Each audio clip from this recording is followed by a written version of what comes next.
Hello friends, நம்ம favourite சீரியலில் அடுத்து என்ன சுவாரஸ்யமாக நடக்குதுன்னு பார்க்குறீங்க.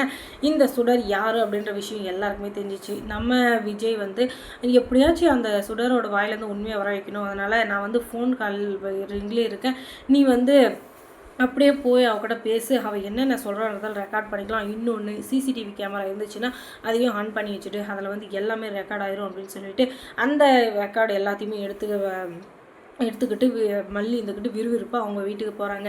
போனவங்க சும்மா இருப்பாங்களா, அந்த சுடரை போட்டு லெஃப்ட்டு ரைட்டுன்னு வாங்குறாங்க. அதுக்கப்புறம் உண்மை எல்லாத்தையும் உளறிடுறாங்க. அதுக்கப்புறம் அந்த இடத்துக்கு வந்த விஜய் இருந்துக்கிட்டு, ஏன்டி இத்தனை நாளாக எங்களை ஏமாத்திட்டா இருந்த, உன்னை என்ன பண்ணுறப்பான்னு சொல்லிட்டு அவளை புளின்னு தவடை கிழிஞ்சிடுற அளவுக்கு 4 அடி அடிச்சுட்டு அதுக்கப்புறமா அவளை பிடிச்சி ஜெயிலில் ஒப்படைச்சிடுறாங்க. அதுக்கப்புறம் கோர்ட்டில் கேஸ் வருது.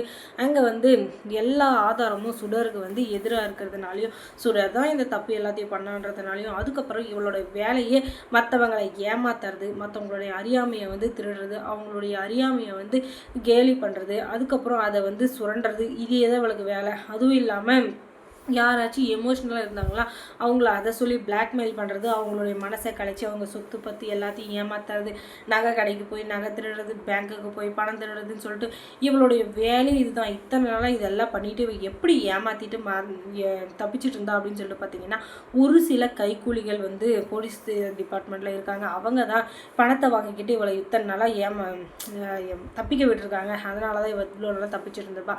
எல்லா போலீஸ்காரங்களையும் நான் கெட்டவன் சொல்ல வரலைங்க, ஒரு சிலர் அப்படி இருக்காங்க. அவங்கக்கிட்ட இவ வந்து ஃப்ரெண்ட்ஷிப்பை வச்சுக்கிட்டு அவங்க மூலிமா இவ தப்பிச்சிட்டு இருந்திருக்கா அப்படின்னு சொல்லிட்டு எல்லா உண்மையும் தெரிஞ்சதும் ஜட்ஜி வந்து ஜட்ஜ்மெண்ட் கொடுத்துட்றாரு. இவ்வளோ கேவலமான வேலையை பண்ணிவிட்டு இவளை வெளியே விட்டால் இவ இன்னும் 4 பேரை கெடுக்குவா, 4 பேர் குடியும் கெடுக்குவா. அதனால் இவளை வந்து கடுங்காவல் தண்டனை கொடுக்கணும் அப்படின்னு சொல்லிட்டு 10 வருஷம் கடுங்காவல் தண்டனை இவ கழிச்சிட்டு அதுக்கப்புறம் 1 லட்சம் ரூபாய் அபராதத்தை கட்டிட்டு அதுக்கப்புறம் இவ வெளியே போகலாம் அப்படின்னு சொல்லிட்டு ஜட்ஜ்மெண்ட் கொடுத்துட்றாங்க. அதுக்கப்புறம் அப்படி பாவி, என்கிட்ட எத்தனை வாட்டி பணத்தை வாங்கி சாப்பிட்ருப்பீங்க, என்கிட்ட வந்து கை நீட்டி காசை வாங்கிட்டு இப்போ எனக்கே ஜட்ஜ்மெண்ட் கொடுக்குறியா அப்படின்னு சொன்னதும் அங்கே பக்கம் இந்த ஹைகோர்ட் ஜட்ஜ் இருந்துக்கிட்டு இப்போ கோர்ட்டில் வந்து ஒரு நீதிபதியை எப்படி பேசுறதுன்னு தெரியல, அவங்கள அவமதிக்கிற, அதனால் உனக்கு இன்னும் 5 வருஷம் கடுங்காவல் தண்டனை அப்படின்னு சொல்லிட்டு தீர்ப்பு வழங்கிடுறாங்க. ஐயோ, அமைதியாக இருந்ததா 5 வருஷமாச்சு கம்மியாக இருந்திருக்கும், பேசுறதுனால இப்போ 5 வருஷம் எக்ஸ்ட்ரா ஆயிடுச்சே அப்படின்னு சொல்லிட்டு இப்போ தான் தப்பாக உணர்றா. ஆனாலும் ஏன் மல்லி, உன்னை சும்மா விடமாட்டாண்டி, இந்த விஜயும் சரி இந்த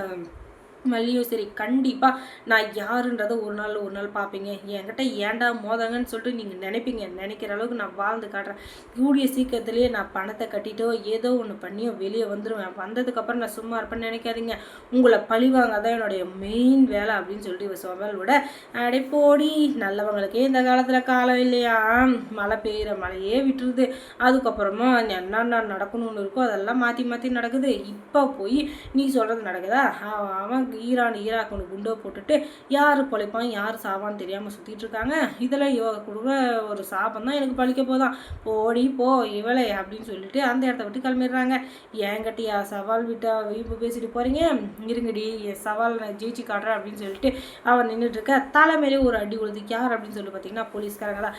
ஏன்டி இன்னும் போலீஸ் ஸ்டேஷனுக்கு போகிறதுக்கு டைம் ஆகிடுச்சு, நாங்கள் வந்து பதறிட்டு இருக்கோம், நீ நாங்கள் லுக்கூட்டுங்கிறோம் அப்படின்னு சொல்லிட்டு அவளை தரன்னு இழுத்துன்னு போகிறாங்க. அதுக்கப்புறம் வீட்டுக்கு வந்து வெண்பா குட்டிக்கு என்ன ஆச்சுன்னு சொல்லிட்டு பார்த்தா வெண்பா குட்டி கால் பயங்கரமாக வீங்கியிருக்கு. அதுக்கு காரணம் அந்த சுடர் பண்ண கேவலமான வேலை தான். தங்கமே உனக்கு என்ன ஆச்சு, அந்த சுடர் கூட தெரியாமல் ஒன்று அமைச்சு உன் வாழ்க்கையை சீரழிக்க பார்த்தனே, உன் உயிர் போயிருந்தால் என்ன ஆகிறது, நீ சின்ன குழந்தை பச்சை குழந்தை, உன் மேலே சுடுத்த நீ ஊற்றுறதுக்கு அவளுக்கு எப்படி மனசு வந்துச்சு, கழிஞ்ச காரி அப்படின்னு சொல்லிட்டு பயங்கரமாக திட்டிட்டு அதுக்கப்புறம் வெண்பாவை கட்டி அணைச்சிக்கிறாரு. என்னதான் இருந்தாலும் வெண்பா வந்து அவங்களோட ஆசை மகள் இல்லையா, அதனால தான் வெண்பா இனிமேல் நான் உனக்கு எங்கேயும் விட்டு போக மாட்டேன், என்ன பண்ணாலும் உன்னை விட்டு நான் போகவே மாட்டேன், உன்னை விட்டு நான் போனதுனால தான் இப்படியெல்லாம் ஆச்சு, இன்னும் அவங்க கூடவே இருந்தது அப்படி ஆயிருக்காதுன்னதும் ஆமாண்டாடா நீங்கள் என் கூட இருந்தீங்கன்னா எனக்கு எந்த பிரச்சனையுமே வராது அப்படின்னு சொல்லிட்டு வெண்பா குட்டி அழகாக பேசிகிட்டு இருக்கா. இது ஒரு பக்கம் வழியோட, இன்னொரு பக்கம் மல்லி என்ன பண்ணியிருப்பாங்க அப்படின்றத நீங்கள் தெரிஞ்சுக்கணுன்னா நம்ம சேனலை சப்ஸ்கிரைப் பண்ணுங்கள். அதோட பக்கத்தில் இருக்க அந்த பெல் ஐக்கானையும் கொஞ்சம் கிளிக் பண்ணி விடுங்க. தொடர்ந்து இந்த சேனலுக்கு சப்போர்ட் கொடுங்க. தேங்க்ஸ் ஃபார் வாட்சிங்.